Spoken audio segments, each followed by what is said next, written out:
মাজারগুলোতে শুধু জিয়ারত হয় না রে পাগলা, ওইখানে ডান্সও হয়, নাচানাচি হয়। দেখছো কিভাবে নাচতেছে ডোলের তালে তালে, বাবার সামনে, বাবার মাজারকে কবরকে সামনে রেখে নাচতেছে।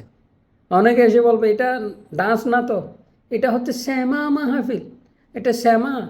নূর বাংলা বলে না, ডুম্বয়ানি বলে না, শ্যামা মাহফিল যায় যে কোরআন ও হাদিস থেকে, কোরআন তার বাপের, ওইখান থেকে দলিল দিবে। কি বলবো এই সমস্ত মাজার পূজারীদেরকে। মাজারকে এরা পূজার মতো, এই যে ওরা যে মূর্তির সামনে নাচে, এরা বাবার সামনে নাচে, এতটুকু পার্থক্য। বারবার বলতেছি ভাই, মাজার তোমরাও বলো মাজার কি, কয় মাজার জিয়ারত করেছেন। তো এগুলো কি, এগুলো কি করতেছো তোমরা ইসলামের নাম দিয়ে? আর এগুলোর বিরুদ্ধে বললে তোমরা আমাদেরকে ট্যাগ লাগাও ওয়াহাবি, মদদি, আর হারেজি, রাফেজি। আমরা যদি না বলি, তোমরা তো এগুলো মানে সারা বাংলাদেশকে মানুষকে মুশরিক বানাই ফেলবা তোমরা। আল্লাহ তোমাদের হেদায়েত দিক।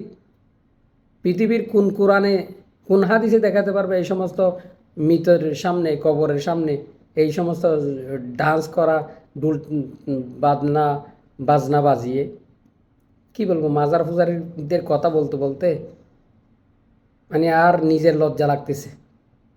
আল্লাহ তাদের হেদায়েত দান করুক। অসংখ্য ভিডিও আছে এদের এরকম, অনেকে ভিডিও ইনবক্সে করে, কয় এরা দেখেন। আল্লাহ আল্লাহ, আল্লাহ আমাদেরকে হেফাজত করুক, তোমাদেরকে হেদায়েত দান করুক। আসসালামু আলাইকুম রহমতুল্লাহ।